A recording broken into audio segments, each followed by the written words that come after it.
Bonjour à tous, ravi de vous retrouver aujourd'hui pour une nouvelle vidéo où je vais te présenter l'iMode de Google.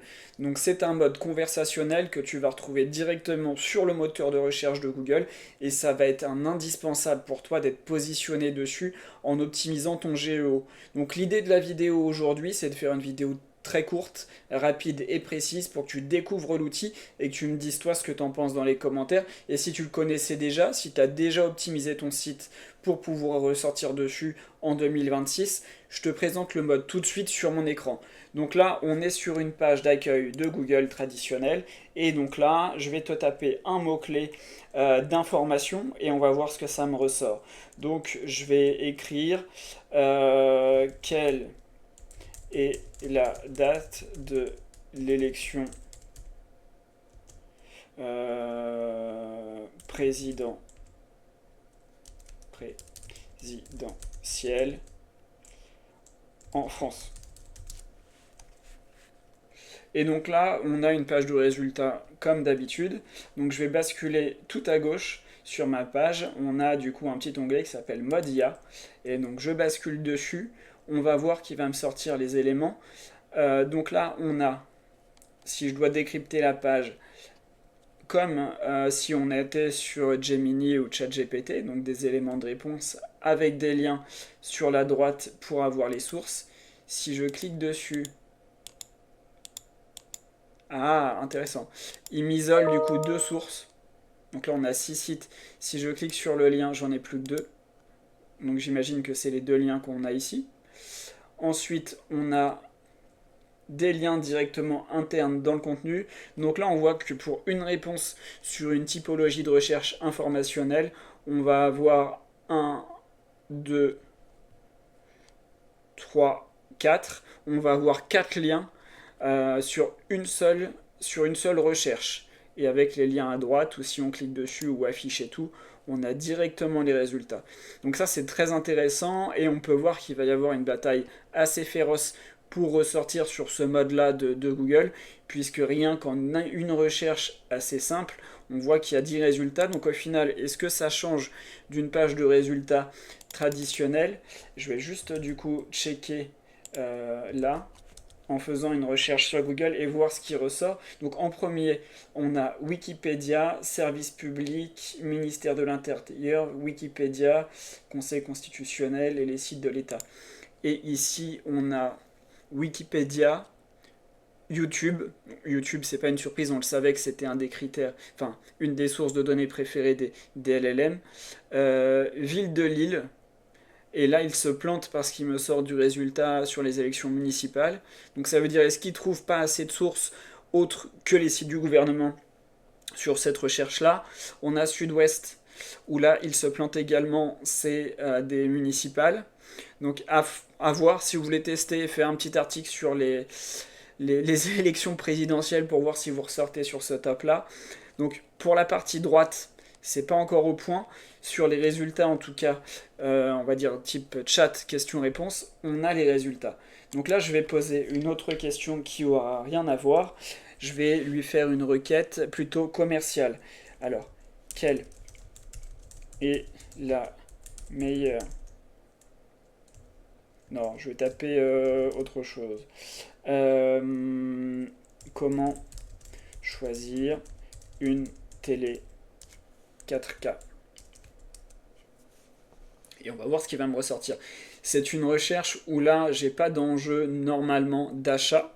C'est vraiment une question et on va voir s'il me ressort du site e-commerce ou pas. Donc là, il me répond. Et là, j'ai plein de sources différentes par contre. C'est assez intéressant. Donc là, il me ressort par contre des... ok, des petites vignettes. Un peu comme le ferait Google Images. Et en fait, on a plein de sources différentes.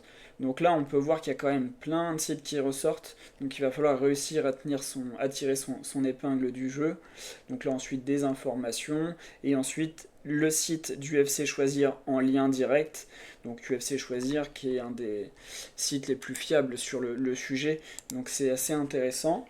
Je souhaite acheter une télé 4K de 120 cm. Allez. Donc là, je pense qu'il va me ressortir des données et des modèles. Donc là, j'ai des modèles. Il me donne le petit conseil de... Ah non, il me donne le détail des centimètres, le recul à avoir. Donc là, on a des modèles, mais par contre, on n'a pas de site encore. Assez intéressant. Je suis assez étonné et surpris qu'ils ne me ressortent pas de résultats. Et on voit qu'en fait, si je remonte dans ma page, j'ai de nouveau les autres, l'historique de mon chat qui ressortent. Assez intéressant. Et donc là, où acheter ma télé. Toc toc toc toc. On va lui faire confiance, on va dire. Hop, hop. Donc là, on devrait avoir un résultat typologie e-commerce. Donc en janvier 2026, la LG est largement disponible dans les grandes enseignes. Donc là, on a boulanger, mais est-ce qu'il me met directement la référence Darty? Donc là, on voit qu'il me sort que des sites spécialisés et quand même assez grands. Donc là, on a directement la référence, donc c'est assez intéressant. Pour les petits e-commerçants, entre guillemets, je vais taper une recherche un peu plus généraliste et un peu plus, enfin un peu plus niche, pardon, pour voir comment il réagit et s'il me sort des petits sites ou pas en résultat. C'est assez intéressant pour le GEO, savoir si les petits, entre guillemets, auront leur place.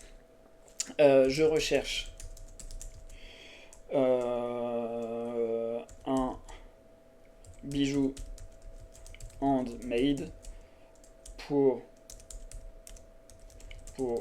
offrir à ma femme. Allez, on est sur un classique, l'aide à l'achat. Etsy, mon bijou français, Paulette à bicyclette, ok, Artemi. Je connais pas du tout ces sites, donc il aurait très bien pu me ressortir des grands sites comme le manège à bijoux ou d'autres, et il a fait le choix de me ressortir des sites qui sont, à mon sens, le bijou français, je connais pas du tout. Je sais pas si c'est un grand site, je vous laisse me dire si vous connaissez. Mais il a l'air plutôt bien fait d'ailleurs, ce site en SEO. Mais ça me fait plaisir de voir ça parce que ça veut dire que les petits créateurs ou ceux qui sont sur des niches pourront ressortir du coup en géo sur le mode IA de Google et c'est plutôt intéressant. Ok, donc ça c'est pas mal.